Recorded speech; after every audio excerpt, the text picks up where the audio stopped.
السلام علیکم۔ کتاب مقدمۃ القرآن بائے پروفیسر احمد رفیق اختر صاحب۔ 12واں پارٹ۔ زمانوں کے تغیر و تبدل میں ترقی اور تنزل کے ادوار میں انسانی خیالات کی ترویج، فکری جدوجہد، تجسس، شکوک و شبہات کے لیے یہ کتاب ایک کھلے درجے کا چیلنج رکھتی تھی۔ آگہی اور ترقی فکر کے ہر دور میں قرآن تازہ ترین ذہنی انقلابوں کے متقابل رہا اور پھر بھی ہر شکست و ریخت سے محفوظ رہا۔ کوئی بھی اثر قرآنی معلومات کو ناقص قرار نہ دے سکا، مگر یہ کہ بعض ادوار میں انسانی علم ناقص رہا اور قرآنی علوم کے درجہ فراست تک نہ پہنچا ہو۔ ازمنہ وسطی کی علمی تحقیقات اور علمی انکشافات بذات صحت اور یقین سے دور تھے، اور آج کے دن ہم یہ دیکھتے ہیں کہ تمام علوم جو اس عرصہ میں آگے بڑھے اور ترویج پائے اب قصہ پرینہ لگتے ہیں، اور جن حقائق کے بارے میں جو رائے اس وقت دی گئی وہ معصوم اور جاہلانہ لگتی ہے، سوائے اس کے کہ ان کی تحقیق کو ہم داد جستجو دے سکیں۔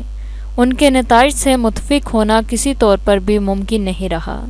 قرآن تو ناقابل تغیر تھا اور ہے، اس لیے ہر دور کے علماء کو قرآنی تفسیر کے لیے اجتہادی تعویلات سے کام لینا پڑا، مگر علماء کے تعلیمی نقائص کی وجہ سے بعض ادوار میں کتاب حکیم کی کچھ حتمی اور یقینی آیات میں سائنسی اور تحقیقی اعتراضات کی گنجائش نکل آئی، جس کی وجہ صرف علم و معرفت کی کمی اور تحقیق و جستجو کا تجرباتی دور تھا۔ مگر سائنس اور علمی تحقیقات کا جو بھی حتمی فیصلہ انسان نے دیا وہ تائید قرآن اور اعتراض پروردگار میں تھا۔ اس کے برعکس باقی مذاہب میں اور انکشاف حقائق میں واضح تضادات محسوس ہونے لگے، جس کی وجہ سے باقی مذاہب کے پیروکاروں کے لیے مذہب کی اندھا دھند تقلید کے سوا کوئی چارہ کار نہ رہا۔ دانشور اور عقلاء کی عجلتوں نے مذہب میں کوئی تخصیص نہ کی۔ یورپی مفکرین اور ان کی تقلید میں بعض مشرقی دانشوروں نے بھی مذہب کو رجعیت پسندانہ نظریہ قرار دے کر اس کی اہمیت کم کرنے کی کوشش کی۔ سائنسی فکری اجتہاد کو مذہب نے متصادم نظریہ قرار دیا، جو ان علماء کو اپنا حجاب علم تھا اور اس میں کوئی سچائی موجود نہ تھی۔ قرآنی دستاویز پر سرسری نظر ڈالنے اور اس کے مطالعہ میں غور و فکر کرنے کی بدولت ایک نیا جاہلانہ تقلیدی رجحان پیدا ہوا، جس میں مذہب کو ناقابل عمل درجہ قرار دے کر عصر جدید کی جبلی رویوں کی تائید کی گئی، اور کسی بھی عالم نے قرآن پڑھنا اور سمجھنا تضییع اوقات سمجھا۔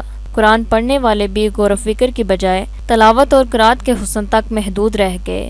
کچھ نے حصول رزق کے لیے کتاب حکیم کو ذریعہ منتخب کیا، اور کچھ نے اپنی ناقص تعویلات کے ذریعے علم و حکمت کے اس عظیم الہامی ماخذ کو اپنے مدارس کے در و دیواروں میں چن دیا۔ محدود فکری صلاحیتوں کے حامل ان مدارس کے اساتذہ نے اپنی علمی استحقاق کو بلند و بالا القابات سے نمایاں کیا، اپنی جاہلانہ تعویلات کو تنقید و تنقیص سے بالا قرار دیا، اور قرآن کو اپنی خود نوش تحریرات کے مناصب پر رکھ کر تعصبات فکر کی ایسی دیواریں کھڑی کیں کہ امت مسلمہ عرفان حقائق کے بجائے وضاحت مسائل تک محدود ہو گئی۔ مدرسین جو حقیقاً ان اساتذہ مکاتب سے زیادہ تعلیم یافتہ اور ذہین تر تھے، مکتب کے ان اساتذہ کی محدود علمی تعویلات قرآن کا معیار سمجھے اور اسلام کو تعصب اور تشدد کا مذہب قرار دیا۔ عیسائیت اور باقی مذاہب کو تو وہ پہلے ہی رسم و رواج تک محدود کر بیٹھے تھے، اب اسلام کی باری آئی۔ کمیونزم، سوشلزم، جو پہلے ہی زمانہ وسطی کے جبری اعتقاد کی طرح لوگوں پر وارد ہوا تھا اور جن کی اپروچ صرف مسائل دنیا تک تھی، انہوں نے اسلام کے تمام بادل طبیعیاتی اور کائناتی حقائق کو عہد قدیم کا اساطیر قرار دیا، اپنے مادیت کے فلسفہ ہی کو حرف آخر سمجھا۔ مسلمانوں کی حالت زار اور ان کی عملی مظاہرات کو اپنی کامیابی کی دلائل بنانا چاہا۔ اسلام کے ساتھ ساتھ چونکہ اس کا مقابلہ لادینی یورپی معاشرتی آزادی فکر اور آزادانہ تجارتی ممالک کے ساتھ ہوا، وہ اپنی کوتا بینی اور محدود دنیاوی اپروچ کی وجہ سے یہ جنگ ہار گیا۔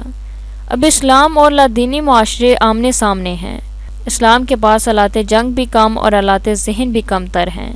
وسیع تر لادینی معاشرے کی آسانیوں نے انسانوں کو سرعت سے اپنی طرف راغب کر لیا، مذہبی اقتدار کو حریت فکر اور شخصی آزادی کا حریف قرار دیا۔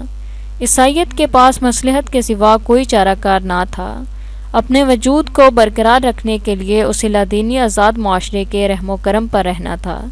اس نے جلد ہی مغلوبیت قبول کر لی اور آزاد لادینی معاشروں میں مذہب اب ایک ذاتی رجحان کی طرح زندہ ہے، جسے اس حد تک اخلاقیات سے گرنا پڑا کہ ہم جنسی جیسے مکروہ ترین افعال کو بھی سند قبول دینی پڑی۔ اسلام بدستور سربکف ہے۔ اسلام کا دین غیر سے اتنا شاکی نہیں مگر اپنے ماننے والوں کے لیے ریا و کبر کا شکار ہے۔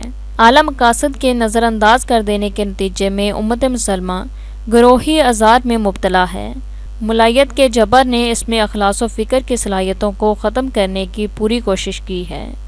مسلمان مذہب کے بنیادی مقصد سے روگرداں ہو کر ہر روز تعویل کے نئے مدرسے تعمیر کر رہے ہیں۔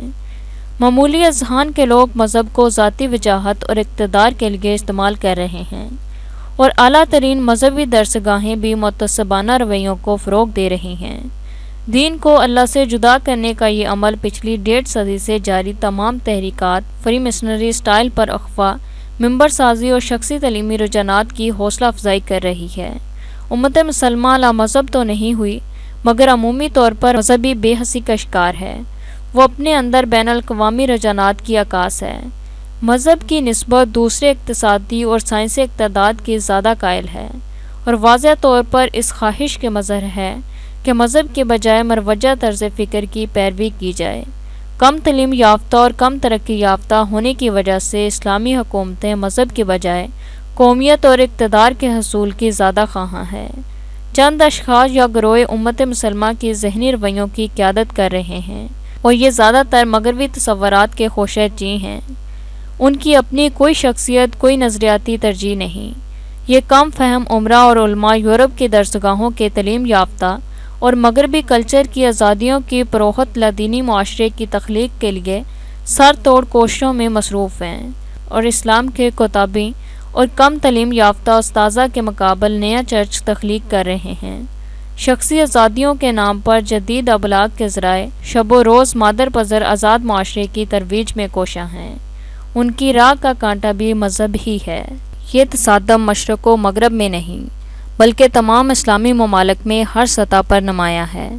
اسلام سر بلند ہے، اور شاید منتظر بھی کہ قرون اولیٰ کے اخلاص اور صاف و شفاف ذہانتوں کے لوگ کب خدائے بزرگ و برتر کی محبتوں کے علم بلند کر کے اس فطری اسلامی معاشرے کی تخلیق کریں، جیسا پہلے زمین و آسمان میں نہ گزرا ہو، جہاں خدائے واحد کی محبت اور شناخت ہی احساس مذہب، جہاں جبر و استبداد کی بجائے علم و معرفت کو اقتدار حاصل ہوتا ہے، جہاں چند روزہ دنیاوی زندگی کی اصلاح کے ساتھ لا انتہا بے کرام ماورائی زندگی کی بھی تیاری کی جاتی ہے، جہاں انسان پر موت و حیات کے توارد کے سوا کوئی بے چینی اور اضطراب اثر انداز نہیں ہوتا، جہاں پر برکت و رحمت کے الفاظ اپنا مفہوم پا جاتے ہیں، اور یہ کوئی مفروضہ جنت بھی نہیں۔